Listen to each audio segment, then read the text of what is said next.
Okie dokie. Okie dokie, everyone. First of all, before I do my usual greetings to everyone, huge apologies for the delay, but we've had experienced some technical difficulties, which, can happen. But as they always say, the show must always go on. So I'll do my normal greeting now. Can I just say a very good morning or a very good afternoon or a very good evening, depending, of course, on where you are around the world. And thank you for joining me tonight on tonight's latest episode of what I like to call the How I series about trading. Before I get on to a few bits and pieces, obviously tonight's episode is called How I Came to Understand Oscillators, Part 1. Because it's quite a big subject, I split it into two parts. Written by myself, of course, yours truly, which is James Trescothick, and I'm the Chief Trading Educator here at Stratton Markets. Now, before I get on to an introduction on myself and, of course, tonight's agenda, of course, I'm talking about online CFD trading. And with like many investments, or all investments, shall I say, it does indeed carry a great deal of risk. So I do suggest you do your own research and your own due diligence and know the risks at hand before entering any trade. With that out the way, this slightly hairy, plump, slightly hairy, I say very hairy, plump, middle-aged man is myself, yours truly. Like I said, my name is James Trescothick.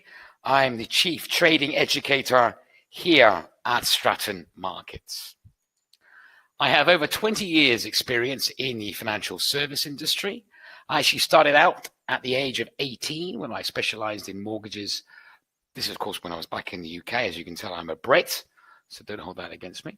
So I specialized in mortgages, commercial mortgages, actually buy-to-let mortgages. Then I moved into pensions and alternative investments before entering the online trading arena around about 12 to 13 years ago. I have indeed traded myself for a product company for the Dubai Gold and Commodity Exchange, where I actually specialized in gold and gold options. I ran several floors around the world, including the Philippine Stock Exchange, before moving into portfolio management and then, of course, education.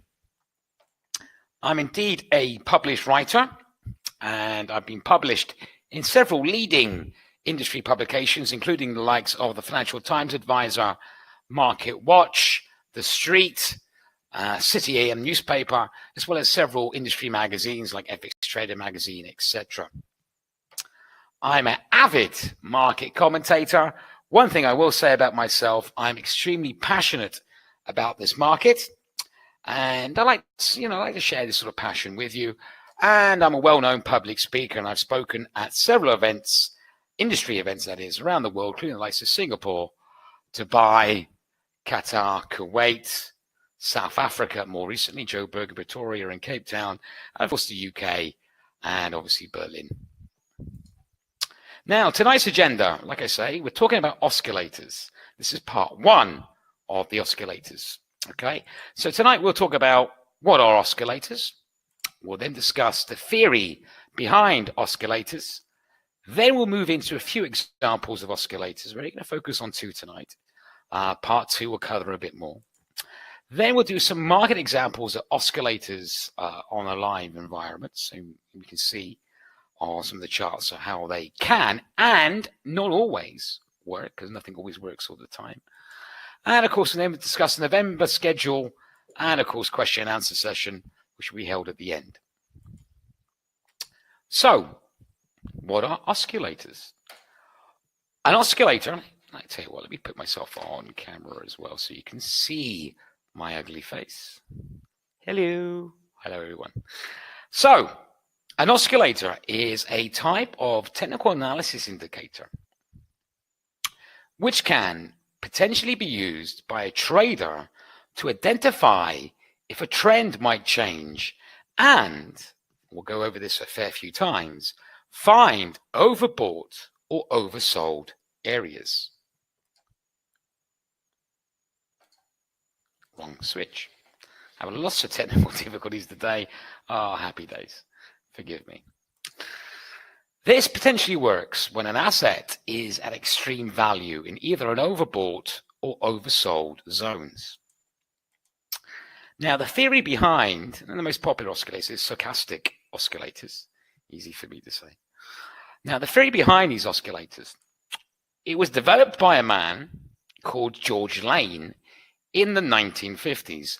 Now, as a side note, I might be sidetracking a bit, but I find this quite interesting because a lot of other theories or technical theories, these indicators are named after people who developed them. Elliott Waves, John Bollinger for Bollinger Bands. But anyway, just on a side note, the theory behind stochastic oscillators was developed by a man called George Lane, and his name is not even mentioned, which I think is great. Now, oscillators calculates the closing price of an asset in conjunction of the high and low of the range over a period of time. In theory, the oscillator follows the momentum of the price of an asset before the actual price changes, which then can predict a sudden change in direction. What does that mean, James? Well, basically, it's calculating how fast the asset or price of an asset is going to try and then determine if, again, is entering the regions of being overbought or oversold. Now, the overbought versus the oversold theory. Now, George Lane, he was a big fan, or in his theory, he said that stochastic oscillators really can identify when an asset is reaching even an oversold, overbought level. Why this is important? Because the theory is that if an asset reaches overbought levels, the asset might experience a sudden sell-off, and if the asset reaches oversold levels, the market might jump in and start to buy again. Now, we break this down into a little bit more than, obviously just this statement. That sort of does, in some ways, make a little bit of sense, because realistically, what moves the market is the number of people buying in of an asset and the number of people selling an asset. So if you've got so many people selling it, there's not enough people to sell it. So obviously the immediate reaction then is to start to buy up again.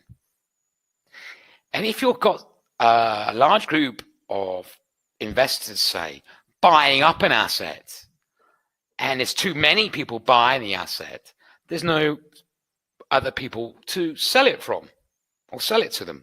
So there's no more sellers. So of course, obviously, then those buyers are going to turn into sellers and start selling it off again. So this is obviously makes sense, because like the buyers and sellers, the amount of them who's buying, who's selling, does realistically drive the market more than most things. Now, there are many examples of different types of stochastic oscillators, and the stochastic oscillators are the most popular. And like I say, today's part one, we're only going to go over a couple. Now, here's some examples of some oscillators for you. And like I say, stochastics are the most popular, and these include the following. Relative strength index, which no doubt you probably heard, known as the RSI, that we will discuss.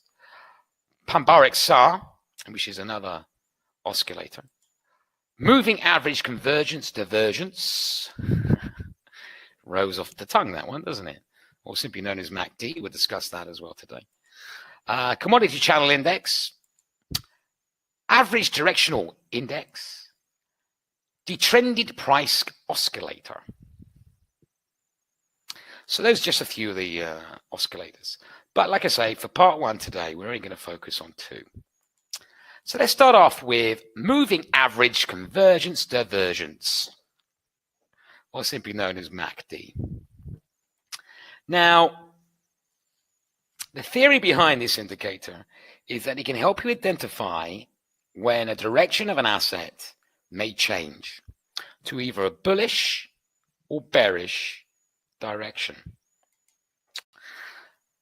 MACD settings is made up of 3 numbers. The number of periods for a faster MA. So there's 2 MAs. Those who want to know what moving averages are, I suggest you look back on my previous episodes, or one of my episodes in particular called How I Came to Understand Moving Averages. Okay. Now the number of periods for the faster moving average. The number of periods for a slower moving average. And the number of bars, which is the histogram, used to calculate the difference between the two. Don't worry, we'll go through some examples so it will make a little bit more sense. Now, unlike moving averages, okay, or simple moving average, for example, which is calculated by a closing price over a set period of time, the MACD does it slightly differently. The MA is calculated on the price, not calculated on the price, but on the difference between the 2 different MNAs, the faster and the slower. The histogram, or the bars, which we'll show you in a moment on an example, plots the difference between the fast and the slow. I mean, how wide apart are they? And clearly, obviously, the wider they get, or the wider the bars, or the wider the 2 MAs get, the bigger the bars are. And that's called divergence. And as they get closer together, the 2 MAs, the faster and the slower, the bars get smaller, and that's called convergence. Now, here's an example on the Euro-Dollar 1 hour chart. Now, let me get my little pen so I can show you. Laser pen. Okay. So, the blue is the faster MNA, and the yellow is the slower MNA. These bars here, this is the histogram. So, obviously, the closer they get together, the bars get really thin. The wider they are, the bars get bigger. Okay. Now, how MACD works, that obviously there's again the overbought and oversold territory. Around this period here, up here, it's suspected that the asset is overbought, so it could potentially sell off. The level down here technically indicates that the asset is oversold. So obviously the market can start to buy in again. The other thing behind this theory that is that, similar to the moving average crossover, okay, is that if the faster MNA, in this case the blue, crosses above the slower MNA, i.e. the yellow, and the bars narrow initially, then it could mean that the asset may start to rise. Alternatively, if it's in the overbought territory, okay, if the faster MA crosses below the slower MA, could indicate that the asset is oversold, so overbought, sorry, and the market might start to sell off again. Now, the bars, okay, you tend to see this, obviously the crossover, the bars get narrower because the difference is closer. But as they widen apart, the bars get bigger, and obviously it means to goes to show the momentum potentially of that direction of that asset may continue. So let's look at some example here. So this is the Euro-Dollar 1 hour. So here we have the faster MA crossing above the slower MA in oversold territory, and the bars are narrow apart, again indicating that they're close and that we might be looking for a change. What does the Euro-Dollar do?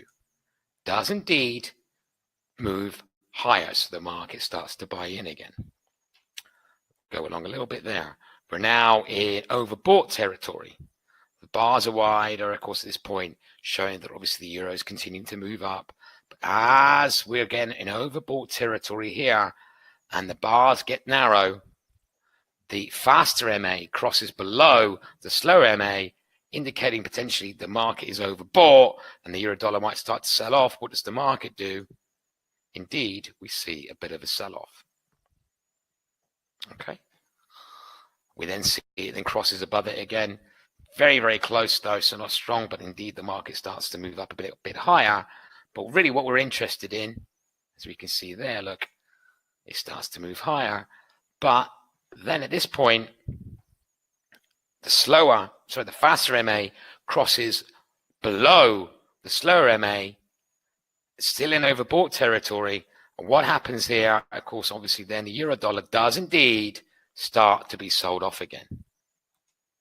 And we can see here it's oversold territory.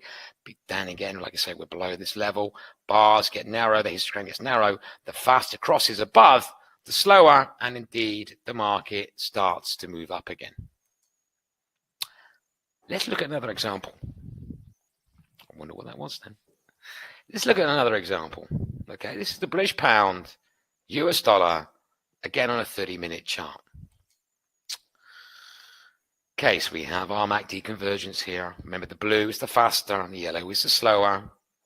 So this is British pound, US dollar, 30-minute. Okay, the faster crosses above the slower in oversold territory. Indeed, the pound opens up with a gap, opens higher.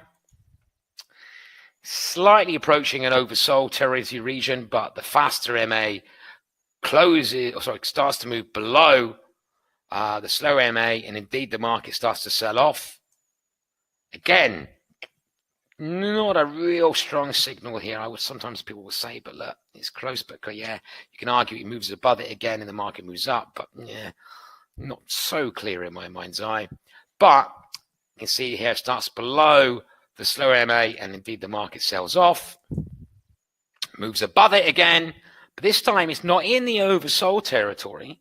We should be down about here, but okay, it does indeed move above it, and indeed the market moves up, but again, it's not 100% a clear signal in my opinion, but the market moves up higher until, of course, we start getting to around about this region where it crosses below it, and the market starts to sell off again, showing that it's indeed in overbought territory. And finally, this little rise here, it starts to rise above it. Again, until oversold territory, but starts to rise above it, and indeed the British pound starts to rise again. Now let's look at another example. This is the dollar CAD, again on a 30-minute chart.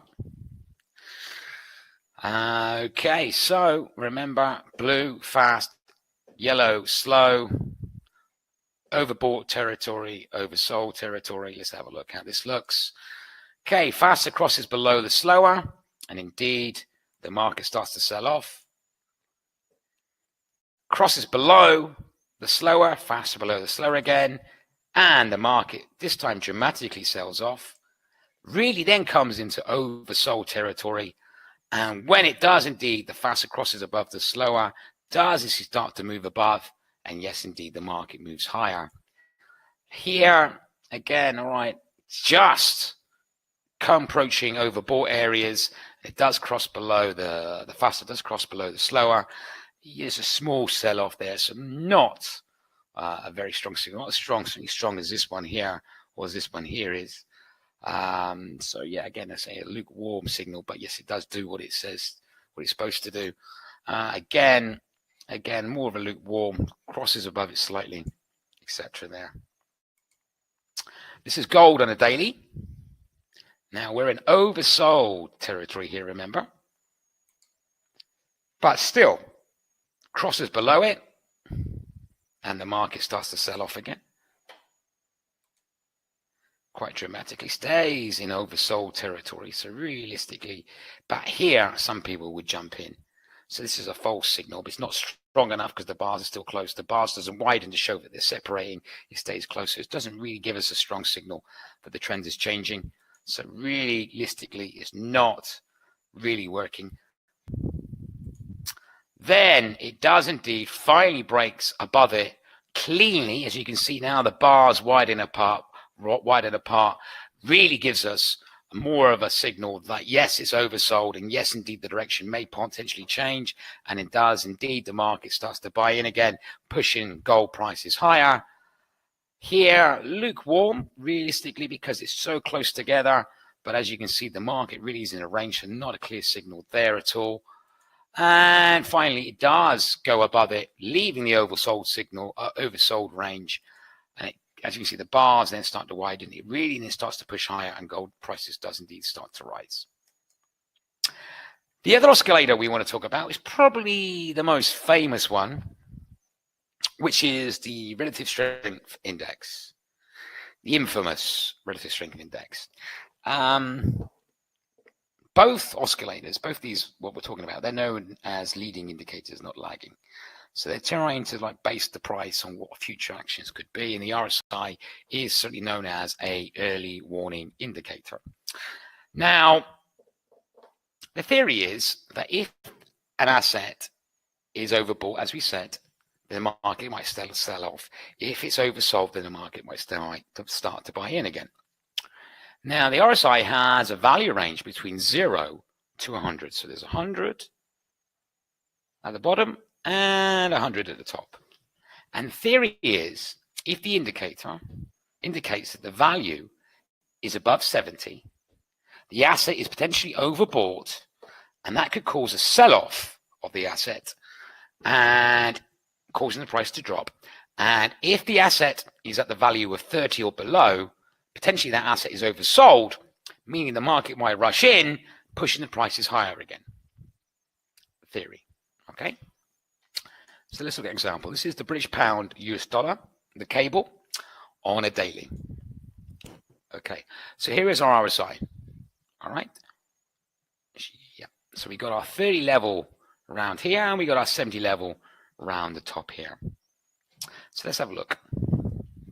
So at the moment, approaching the 70 level. Okay, approaching the 70 level here, indicating that maybe the pound is overbought against the dollar. What does the market do? Indeed, the market starts to sell off. Approaching. This is why I like to do these. I'm not going to say, you know, these indicators work all the time, because it's not true. If it does, everybody would be multi-millionaires. But it's like I like to show the indicators when they do work and they don't work. Now here we go. If we look at this here, we're approaching the oversold levels. What does the asset do? It continues to fall. So again, not a clear indication. Eventually does start to react, and indeed, yes, look, the market starts to buy in again a small amount, but it doesn't approach the overbought levels. Instead, it continues to fall. So realistically, again, not getting a clear indication of the RSI. Or RSI is really showing us that it's at the oversold or overbought levels. It's really like I say, you know, caught in the middle of the two. However, approaches the 30 level again, oversold levels. This time it's a clearer signal. And what does the market do? Indeed, the market jumps in and starts to buy the British pound against the US dollar, forcing the market up higher. Approaches the 70% level, overbought. Again, this is more of a clearer signal, because guess what? The market does indeed start to sell off again, forcing it down lower. Again, not really a clear signal here, not really approaching oversold levels, but still the pound then bounces up. Again, all right, approaching oversold. Yes, indeed, the market then does sell off. So again, that's a clearer signal. So like I say, you know, that's a clear example that sometimes it gives us a clear indication of what potentially could happen, but sometimes it's mixed and it doesn't take in the overall picture. Let's do the US dollar, Japanese yen. This is on a 30-minute chart. Okay, again, overbought, oversold levels. Oversold, pushing the 30 level. What does it do? Indeed, the market jumps in and buys in again. Then what happens there after that? Approaches the 70 level. Market then starts to sell off again. Yes, it does indeed react to that. Again, more of a ranging level here. No real clear indication. Certainly this isn't here. As you can see, it does start to move up. It doesn't ever approach the oversold levels. So again, it's missing us. It's not really giving us the right information at this point. And then, like I say, finally, this point, reaching the 70 level, does indeed reach the 70 level, meaning overbought, and the market does indeed sell off again. Okay. One more. Let's look at the WTI oil daily chart. We have our 70, our 30. Okay. So let's have a look. All right, approaching the oversold levels. What happens? Indeed, the market jumps in, buys in again, pushing the asset higher. Approaches the oversold levels. around this point here. What happens then? Indeed, the market starts to sell off again, approaching the oversold levels. What happens? The market jumps in, buys in again, pushing the, in this case, oil up higher. Again, coming up to overbought, but not too dramatically. So again, not giving us a clear picture. And the market and the asset does start to rise higher, so not a clear indication there. Till about this point when it reaches the 70 level, the dramatic level, and indeed the market sells off again. So like I say, like with all indicators, in my, like I say, I tend to find, again, you need to discover this for yourself because it's educational purposes only. But like I say, some indicators, clearly give you a better, maybe a clearer signal. Others can give you mixed. And like with all indicators and all theories, it doesn't work all the time. Otherwise, we'll all be multimillionaires. Up and coming educational events still to come for the rest of November. The 13th of November, I am doing a webinar, and this is going to be a big one, this one. This will be a lot longer than tonight's episode. This one is called How I Got to Grips with Different Styles of Trading. I also deal with the psychology of trading a little bit on that because obviously trading is personal, so it is often all about you. So that's on the 13th of November. 20th of November, I have one called How I Came to Understand WTI Oil and Brent. Now, this one has actually been sent in by you good people. I've had requests about sort of topics you want me to cover. So I'm covering a topic on WTI and oil and Brent by personal request. That's on the 20th. Then on the 27th is how I learned to understand correlations and hedging. That's another big one. So I look forward to that one a lot. And then, of course, obviously, we've got December. If you want to speak to me, have any questions, ask me. Please feel free to email me at james@strattonmarkets.com, or you can follow me on my personal Twitter account. My handle's at jtruskothic. On that one, you can actually direct message me, ask me any questions, anything like that. Or do you follow me and you'll get some market insights, and you'll be part of an exclusive group, which is ever growing, of 51 followers. Right, let me take myself off camera because obviously I need to go for the risk disclaimer, so you need to see it all. Now, before we go on to the final segment of tonight's episode, of course, we've been talking on online trading and CFD trading. And like with every type of investment, it does indeed carry a great deal of risk. I do suggest you do your own due diligence and your own research. And you do your own due diligence, of course, and know the risks at hand before entering any trade.